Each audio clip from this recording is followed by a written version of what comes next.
قوم عاد پر عذاب کی ابتدا کیسے ہوئی؟ بسم اللہ الرحمن الرحیم۔ السلام علیکم ورحمۃ اللہ وبرکاتہ۔ ناظرین گرامی، حضرت ہود علیہ السلام ایک طویل عرصے تک اپنی قوم کو واعظ و نصیحت کرتے رہے۔ کبھی وہ انہیں اللہ کی طرف سے عطا کردہ نعمتوں کی یاد دلاتے تو کبھی عذاب الہی سے ڈراتے، لیکن وہ بہرے اور اندھے بنے رہے۔ تاریخی کتب میں ہے کہ حضرت ہود علیہ السلام مسلسل 50 برس یا اس سے بھی زیادہ درس و نصیحت میں مصروف رہے۔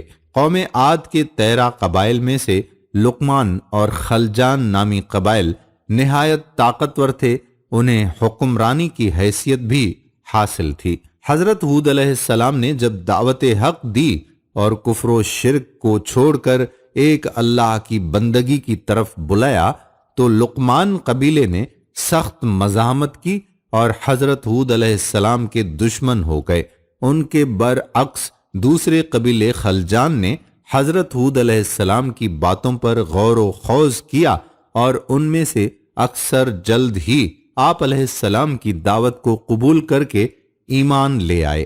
انہوں نے اپنی قوم کو اللہ تعالیٰ کی توحید اور اس کی عبادت کی طرف دعوت دی اور لوگوں پر ظلم کرنے سے منع فرمایا، مگر قوم عاد نے ایک نہ مانی اور ان کو سختی کے ساتھ جھٹلایا اور غرور و تکبر کے ساتھ کہنے لگے، آج دنیا میں ہم سے زیادہ شوکت و جبروت کا کون مالک ہے؟ مگر حضرت ہود علیہ السلام مسلسل اسلام کی تبلیغ میں لگے رہے۔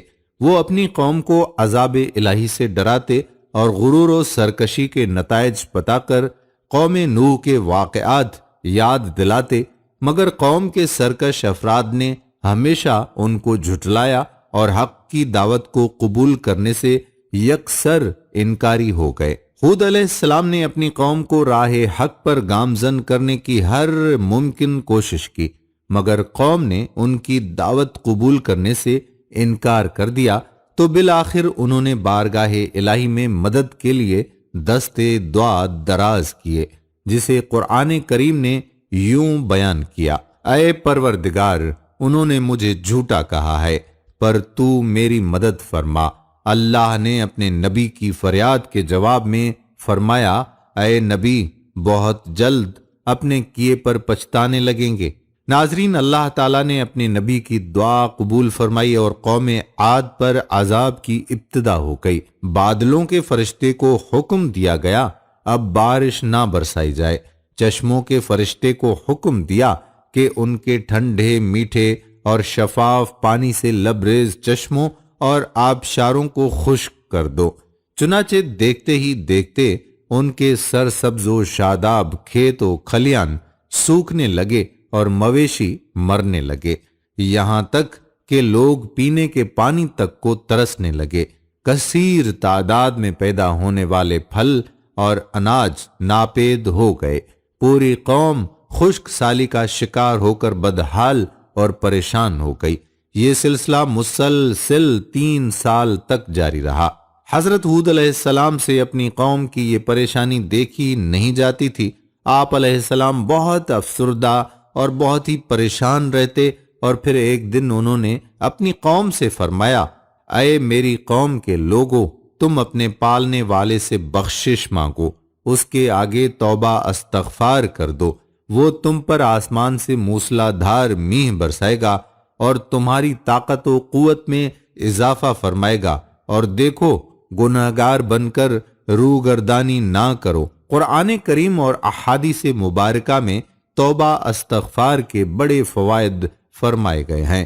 ابن ماجہ اور ابو داؤد میں حدیث مبارکہ ہے کہ جو پابندی سے استغفار کرتا ہے، اللہ تعالیٰ اس کے لیے ہر فکر سے کشادگی اور ہر تنگی سے راستہ بنا دیتا ہے، اور اسے ایسی جگہ سے روزی دیتا ہے جو اس کے وہم و گمان میں بھی نہیں ہوتی۔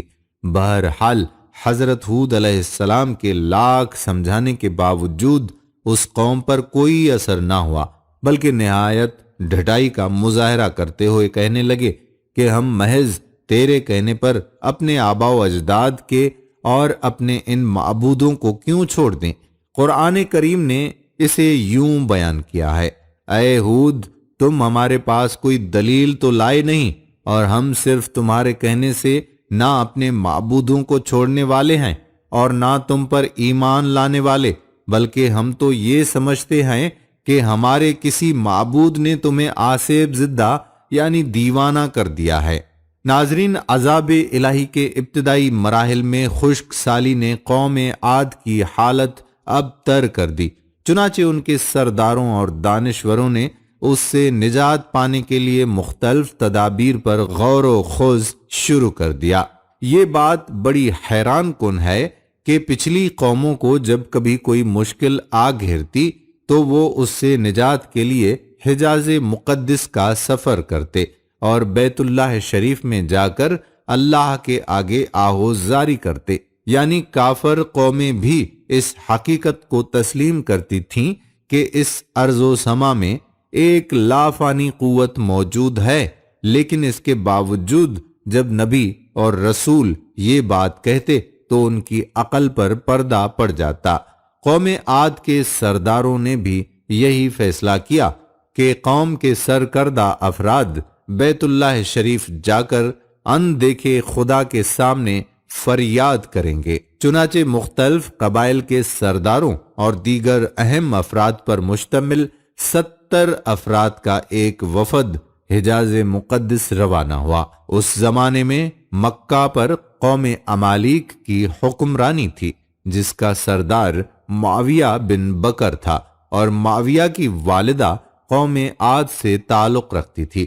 ویسے بھی معاویہ بن بکر قوم عاد کی شان و شوکت سے بڑا مرعوب تھا، چنانچہ اس نے وفد کی بڑی خاطر مدارات کی اور اسے بڑے عزت و احترام سے اپنے یہاں ٹھہرایا۔ تبری کی روایت ہے کہ اس وفد میں 2 افراد مرشد بن سعد اور لقمان بن لقیم صاحب ایمان اور حضرت ہود علیہ السلام کے پیروکار تھے۔ غالباً ان کا تعلق قبیلہ خلجان سے ہوگا۔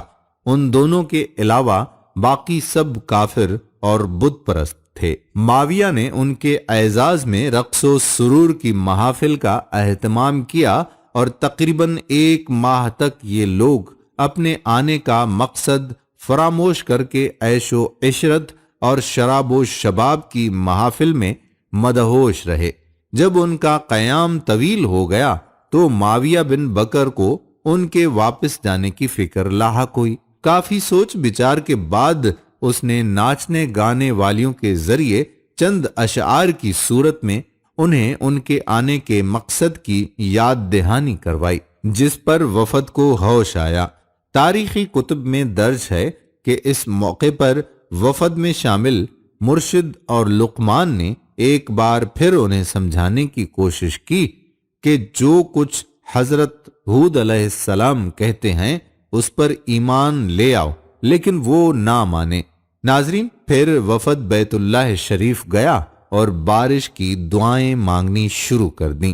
ابھی تھوڑی ہی دیر گزری تھی کہ اللہ تعالیٰ نے آسمان پر 3 رنگوں کے بادل بھیج دیے، جن میں ایک سفید تھا، دوسرا سیاہ اور تیسرا سرخ۔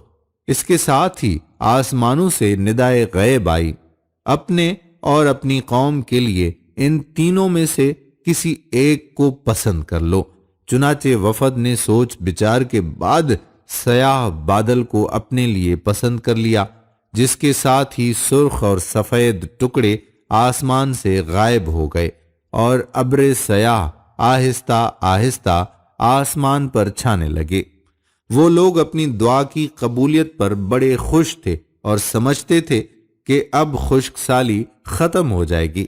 چنانچہ پوری قوم نے خوشیاں منانی شروع کر دیں، لیکن حضرت ہود علیہ السلام سمجھ گئے تھے کہ یہ عذاب الہی ہے، لہٰذا انہوں نے ایک بار پھر اپنی قوم کو مخاطب کرتے ہوئے فرمایا، اے میری قوم، یہ اللہ کا عذاب ہے جو تم پر نازل ہوا چاہتا ہے۔ پھر انہوں نے اللہ تعالیٰ کا فرمان انہیں سنایا، نہیں بلکہ دراصل یہ ابر وہ عذاب ہے جس کی تم جلدی کر رہے تھے، یہ ہوا کا طوفان ہے جس میں دردناک عذاب چلا آ رہا ہے، جو اپنے رب کے حکم سے ہر چیز تباہ کر ڈالے گا۔ حدیث شریف میں آتا ہے کہ حضرت عائشہ صدیقہ رضی اللہ تعالی عنہا نے حضور نبی کریم صلی اللہ علیہ وآلہ وسلم سے پوچھا، یا رسول اللہ صلی اللہ علیہ وآلہ وسلم، لوگ تو بادل دیکھ کر خوش ہوتے ہیں کہ اب بارش ہوگی، لیکن آپ صلی اللہ علیہ وآلہ وسلم کے چہرے پر اس کے برعکس تشویش کے آثار نظر آتے ہیں۔ آپ صلی اللہ علیہ وآلہ وسلم نے فرمایا، عائشہ، اس بات کی کیا ضمانت ہے کہ اس بادل میں عذاب نہیں ہوگا؟ جبکہ ایک قوم ہوا کے عذاب سے ہلاک کر دی گئی، اس قوم نے بھی بادل دیکھ کر کہا تھا کہ یہ بادل ہے جو ہم پر بارش برسائے گا۔ حضرت عائشہ صدیقہ رضی اللہ تعالی عنہما فرماتی ہیں کہ جب تیز ہوا چلتی تو نبی کریم صلی اللہ علیہ وآلہ وسلم یہ دعا مانگتے، اے اللہ، میں تجھ سے اس کی خیر کا طالب ہوں، اور جو اس میں ہے اس کی خیر کا، اور جو تو نے اس میں شر رکھا ہے تو اس سے اور اس کے شر سے میں آپ کی پناہ مانگتا ہوں۔